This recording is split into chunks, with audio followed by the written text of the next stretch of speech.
ഇതാണ് തിരഞ്ഞെടുപ്പ് കമ്മീഷൻ്റെ അഥവാ മോദി കമ്മീഷൻ്റെ അല്ലെങ്കിൽ BJP കമ്മീഷൻ്റെ പുതിയ ഉടായ്പല്ല, എല്ലാവർക്കും അറിയാവുന്ന ഉടായ്പാണ്. അടുത്ത ഉടായ്പ് എന്ന് വേണമെങ്കിൽ പറയാം.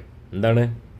ഇവിടെ 2 മക്കൾക്ക് ഒരേപോലത്തെ വോട്ടിംഗ് എണ്ണം കൊടുത്തിരിക്കുകയാണ്. 2 പേരും 2 മക്കളും പോയി ജയിച്ചടാ എന്ന് പറഞ്ഞ് കൊടുത്തിരിക്കുകയാണ്. കണ്ടോക്കെ എത്രയാണ്?